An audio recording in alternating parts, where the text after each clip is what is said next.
আসসালামু আলাইকুম গাইস, কেমন আছো সবাই? তো গাইস আজকে যাচ্ছি একটু দোকান, আমি আর বড় ভাই মিলে। আমি যাচ্ছি কারণ আব্বা একটু বাইরে গেছে, আব্বা নেই, সেই করে নামাজ যেতে। তো গাইস সকাল সকাল উঠে ভাতটা খেয়ে বেরিয়ে পড়লাম দোকানের জন্য। আর আজকে সকাল ধরে বৃষ্টি হচ্ছে, তাই বর্ষাতে পরে যেতে হবে দোকান। গাইস আমাদের দোকান যাওয়ার সময় ওয়েদারটা হেভি আছে, আর হ্যাঁ রাস্তাগুলো ইগনোর করো। আর হ্যাঁ গাইস এই কদিন ভিডিও আসেনি কারণ আমি সময় পাইনি ভিডিও বানাবার। তো গাইস যারা যারা জানো না, আমাদের ইলেকট্রনিক দোকান। তো হ্যাঁ গাইস যারা জানো না তাদের জন্য বলা, আমাদের ইলেকট্রনিক্স দোকান আছে। গাইস দোকান আসার পর আমার প্রথমে দোকানে ছেটি নি, ঝেটানোর পর বড়াপা বললো যে আগের দিন সুইচ গুলো এসছে সেগুলো সব এক জায়গায় রেখে দে।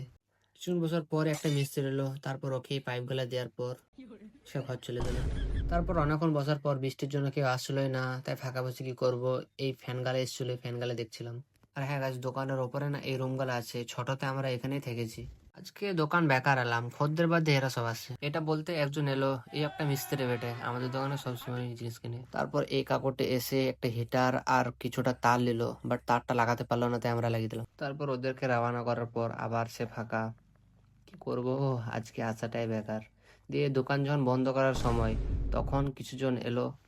আর হ্যাঁ ভাবো না, এরা খদ্দের, এরা সব মহাজন, মানে জানো তো, পয়সা নিতে আর অর্ডার নিতে এসছে। দিয়ে বাস কি করব, দোকান বন্ধ করে আমরা সোজা বাড়ি চলে গেলাম।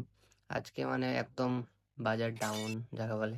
দোকান না এসে যদি ঘরে ঘুমাতাম না, ওটাই ভালো হতো। আর জানো তো আমাদের রেল ফটক সবসময় বন্ধই থাকে, দিয়ে যাওয়ার সময় খুললো না, আমাদের তলা হয়ে ফিরিয়ে আসতে হলো।